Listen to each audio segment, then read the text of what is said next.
1865, after 26 years of slavery, Lincoln signed the Emancipation Proclamation on January the 1st, 1863. It was a big deal. He could not free everybody, he could only free those in his possession, because he could not free those who were under Confederate control at that time. He laid the groundwork for freedom, and those in the South began to travel north for their freedom, and the impact was irreversible.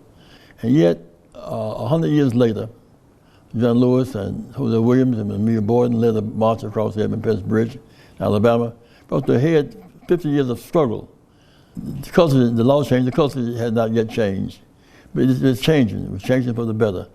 54, we broke the backbone of legal segregation. When 55, Rosa Parks sat in.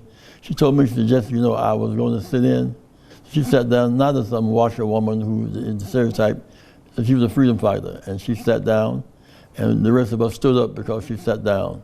At times, history and fate meet at a single time, in a single place, to shape a turning point in man's unending search for freedom. Many of the issues of civil rights are very complex and most difficult. But about this, there can and should be no argument. Every American citizen must have an equal right to vote. Since the Voting Rights Act, that's been the difference between America and today. Blacks were able to stop the right wing in 1865, 1863, when Lincoln freed blacks. Blacks saved him and saved the Union.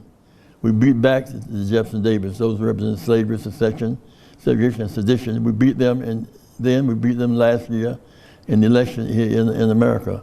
Trump is in the tradition of Jefferson Davis. And Johnson is the second greatest president America has ever had. He signed the bill August 6, 1965. His very speech at Howard University talked about we shall overcome. That was the theme of the day, because Dr. King had used we shall overcome in his speeches in the Maine and in Washington in 1963. So Johnson, we shall overcome bigotry, denial of rights to vote, we shall overcome separation and choose unity over disunity. We thank Lyndon Johnson. He is a man of great stature and great significance for the struggle, decency everywhere. Thank you, Lyndon Johnson.